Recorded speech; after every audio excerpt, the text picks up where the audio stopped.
রেশমি,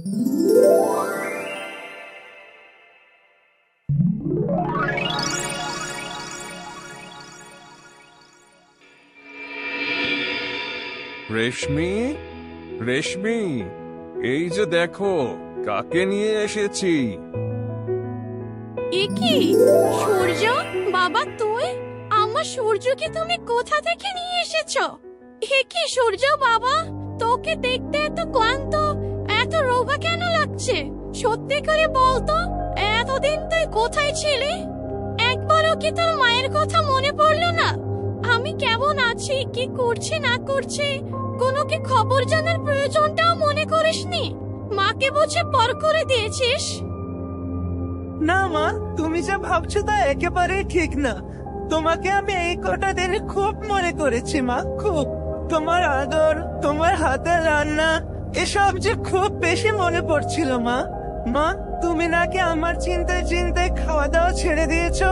কেন মা, এমন কেন করতে শুরু করেছো বলো তো? তোমার যদি কিছু হয়ে যায় তবে তোমার ছেলেকে কে দেখবে? আমার তুমি ছাড়া আর কে আছে বলো? পাগল ছেলে, এমন করব না তো কি করব বল? আমি যে তোর মা, তুই না থাকলে তো আমার খাওয়া দাওয়া কি করে হবে বল?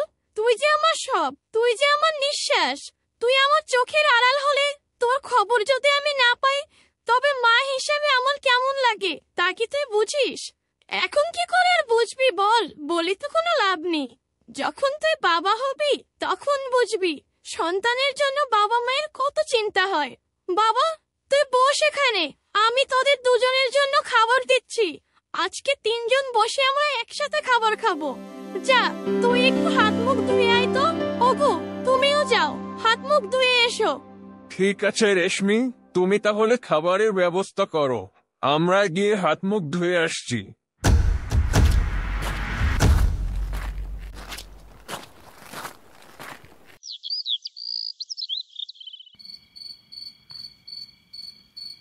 রাত হয়েছে, খাবার খাওয়ার সময় তো হয়ে গেছে সবার।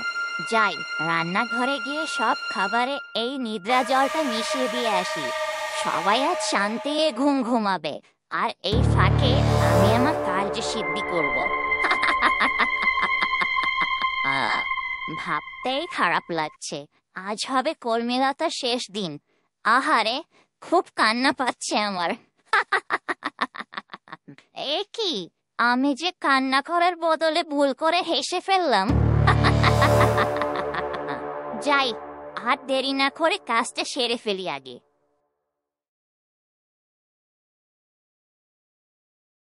এই বলে ছোট বউ ওই জাদু নিদ্রার জল নিয়ে খাবার ঘরে চলে গেল।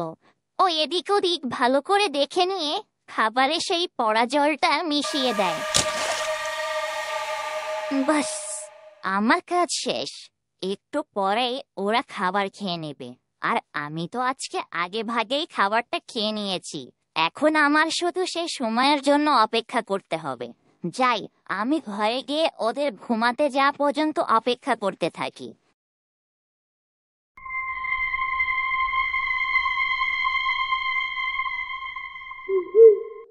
এদিকে সবাই খাবার ঘর থেকে একে একে খাবার নিয়ে যায়। ও এদিকে রাতও ধীরে ধীরে গভীর হতে থাকে। কর্মীলতা, আজ আমি তোমার কথাই ঘর থেকে কিছু ছোলার দানা খেলাম। এটা খাবার পর থেকে কেন জানি না আমার খুব ঝিমঝিম লাগছে, মাথাটা কেমন ঘুরছে, মনে হচ্ছে একটু ঘুমালে ভালো লাগবে। হ্যাঁ আঙ্গুলি, আমারও যে খুব ঘুম ঘুম পাচ্ছে, মাথাটা যেন আমারও খুব ঝিমঝিম লাগছে। হয়তো এতদিনে একটা মাথায় চিন্তা ছিল, আজ চিন্তাটা দূর হলো, তাই হয়তো বা মাথাটা খুব হালকা লাগছে। যাও, তুমি ঘুমিয়ে পড়ো, আমিও এদিকে ঘুমিয়ে পড়ছি। এই বলে কর্মীলতা ঘুমিয়ে যায়। ও এদিকে রাঙ্গুলিও ঝিমোতে ঝিমোতে খাট থেকে নিচে পড়ে যায়, কিন্তু তাও তার হুঁশ ফেরে না।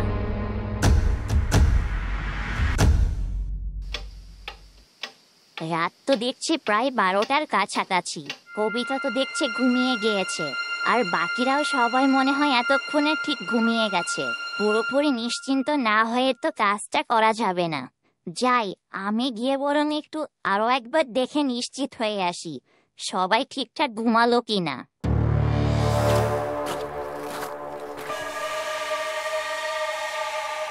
এই বলে ছোট বউ আগে গিয়ে বড় বউর ঘরে গেল। ও দেখলো সে গভীর ঘুমে আচ্ছন্ন। এটা নিশ্চিত হওয়ার পরে গেল কর্মীলতার ঘরে, আর সেখানেও ঠিক একই অবস্থা। দেখলো কর্মীলতা ঘুমিয়ে আছে, ও রাঙ্গুলিটাও নিচে পড়ে আছে। আরে কর্মীলতাকে তো দেখে মনে হচ্ছে গভীর ঘুমে মগ্ন হয়ে আছে। আর ওমা, হে কি, রাঙ্গুলিটা দেখছে ঘুমিয়ে একদম নিচে উল্টে পড়ে আছে। ওষুধ মনে হয় একটু বেশি পড়েছিল বেচারির খাবারে। যাই হোক, পরিকল্পনা মতো এবার সব কাজ ঠিকঠাক চলছে। তাহলে যাই, আমি গিয়ে রশি নিয়ে আসি। কর্মীলতাকে হাত পা বেঁধে রাঙ্গুলিকে খাঁচায় ভরতে হবে। এরপর কবিরাজ বাবার জন্য অপেক্ষা করতে থাকি।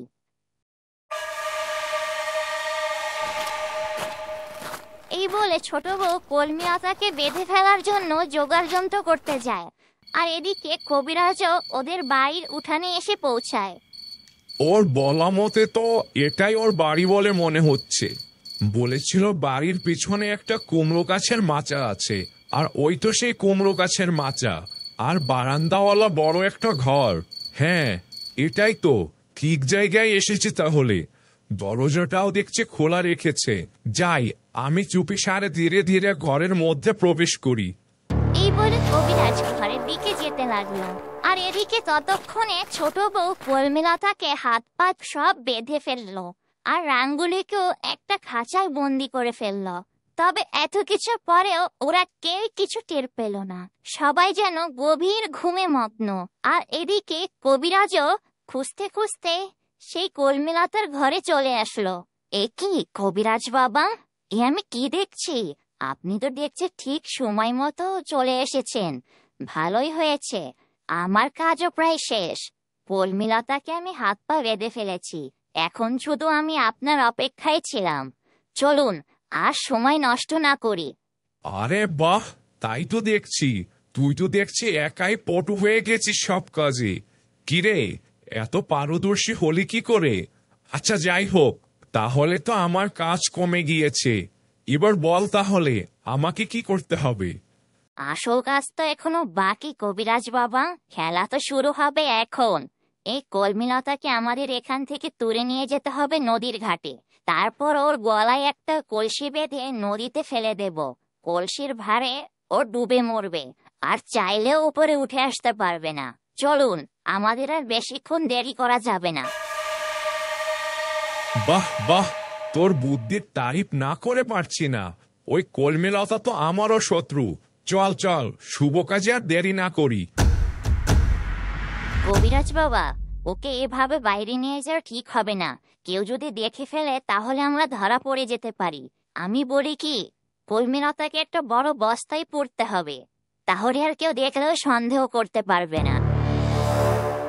হ্যাঁ, তুই একদম সময় উপযোগী কথা বলেছিস। নয়তো তো আমাদের ফেসে যাওয়ার সম্ভাবনা থাকতো। চল তাড়াতাড়ি তাহলে কাজটা সেরে ফেলি। এই বলে ছোট বউ আর কবিরাজ কর্মীলতাকে একটা বস্তায় পুরে নিয়ে যায় ও রাঙ্গুলিকে একটা খাঁচায় ভরে সেখান থেকে নিয়ে যায়। এরপর তারা এভাবে অনেক দূর হাঁটতে থাকে।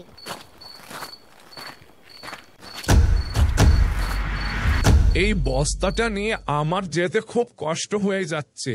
আর নদীর ঘাট তো এখান থেকে অনেক দূর, হেঁটে যেতে অনেক বেশি সময় লেগে যাবে। আর এসব কাজ বেশি সময় নিয়ে করা ঠিক হবে না, তাহলে ধরা পড়ে যাওয়ার একটা সম্ভাবনা থাকবে। দাঁড়া, আমি একটা গরুর গাড়ি ঠিক করি। হ্যাঁ কবিরাজ বাবা, ঠিক বলেছেন। রাত যত গভীর হবে আমাদের ধরা পড়ার সম্ভাবনা বেশি থাকবে। আর বেশি রাত হলে কাজ করতেও সমস্যা। আমারও যে পা দুটো খুব লেগে গিয়েছে হাঁটতে হাঁটতে। উফ বাবা, পায়ে একদম আর জোর পাচ্ছি না। ওই যে একটা গরুর গাড়ি আসছে এদিকে। এই যে গাড়িয়াল ভাই, যাবেন মধুমতি নদীর ঘাটে? হ্যাঁ যাবো তো, যার জন্যই তো গরুর গাড়ি চালাচ্ছি। তবে রাত যেহেতু অনেক গভীর হয়েছে, ভাড়াটা কিন্তু একটু বাড়িয়ে দিতে হবে। 50 টাকা দিতে হবে। এর কম হলে বাপু আমি যেতে পারবো না এত রাতে। আর ওইটা কি সাথে বস্তা মনে হচ্ছে? ওরে বাবা, এত বড় বস্তা সাথে উঠালে আরো 50 টাকা বেশি দিতে হবে। সব মিলে যদি 100 টাকা দিতে পারেন তাহলে আমি রাজি, নয়তো না। দূর বেটা, বিপদ দেখলে তোরাও দেখছে ভাড়া বেশি চাস। ঠিক আছে ঠিক আছে, আর তো কোনো উপায়ও নেই। ঠিক আছে, 100 টাকাই দেব। চলুন কবিরাজ বাবা, উঠে পড়ি জলদি। এরপর তারা গরুর গাড়িতে উঠে পড়ে ও নদীর ঘাটের উদ্দেশ্যে গরুর গাড়ি চলতে থাকে। এরপর অনেকক্ষণ যাবৎ গরুর গাড়ি চলতে থাকে, আর এদিকে সূর্য তার বাড়িতে বসে তাদের বিয়ের কথা ভাবতে থাকে। আজ যে আমার কি খুশি লাগছে, সবকিছু যেন স্বপ্নের মতো মনে হচ্ছে। বাবাও কত সহজে রাজি হয়ে গেল, আমি তো ভাবতেও পারিনি। আর চাচাও আর কোনো দ্বিমত পোষণ করলো না। তারা সবাই আমার কাজে এত খুশি হবে তা আমি ভাবতেও পারিনি। আমাদের এতদিনের পথ চলা, এত লড়াই, এত সংগ্রাম, সবকিছুর জন্য শেষমেশ অবসান ঘটলো। আর বাবারও যে আমার প্রতি এমন কোমলতা আগে কখনোই দেখিনি। ভাগ্যিস আমি এই কাজটা করেছিলাম, নয়তো বাবার এ রূপটা কখনোই আমার দেখা হতো না। আসলে এই সব কিছুই হয়েছে কর্মীলতার জন্য। ওর মতো একটা মানুষের সাথে পরিচয় না হলে আমার মনটাও তো এমন পরিবর্তন হতো না, আর বাবার কোমল রূপটাও দেখতে পেতাম না। যাই হোক, বাবাকে যে শেষমেশ হাসি খুশি মুখে দেখতে পেলাম এই অনেক। অন্তত কর্মীলতাকে বিয়ের পরে একটা ভালো পরিবেশও দিতে পারবো আমি। বেচারে এমনি ওই বাড়িতে নিরাপদ নয়, আমার খুব চিন্তা হয়। আমি চাই না কর্মীলতাকে নিয়ে ওর বাড়িতে ঝামেলা হোক। ওর সৎমাকে নিয়ে আমি একদমই নিশ্চিন্ত হতে পারি না।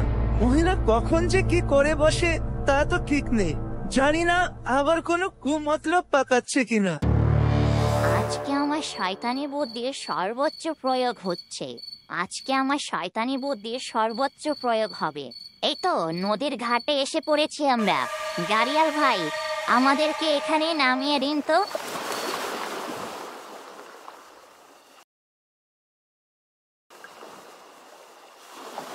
এত রাতে আপনারা নদীর ঘাটে কি করতে এসেছেন? আর ঘাটে তো কোনো নৌকা থাকে না এত রাতে, সাথে আবার এত বস্তা, আবার খাসায় দেখছি একটা মরা পাখিও ভরে নিয়ে এসেছেন। আপনারা কোথায় যাচ্ছেন ঠিক বলুন তো, বিষয়টা কেমন যেন লাগছে। মানে তোমার এত কি জানার দরকার শুনি বাপু? আদার ব্যাপারী হয়ে দেখছে জাহাজের খবর নেওয়ার চেষ্টা করছো। বলি তোমাকে সবকিছু খুলে বললে কি ভাড়া 2 টাকা কম রাখবে? তা তো রাখবে না। তবে এত কিছু শুনে তোমার কি কাজ? এই নাও তোমার ভাড়াটা রাখো। এখন বিদায় হও তো দেখে এখান থেকে। যা বাবা, ভাড়ার সাথে আবার এই কথার কি সম্পর্ক? বজ্জাত মহিলা একটা। যাই বাপু, আমি এখান থেকে যাই এবার। থাকো তোমরা নদীর ঘাটে দাঁড়িয়ে সারা রাত।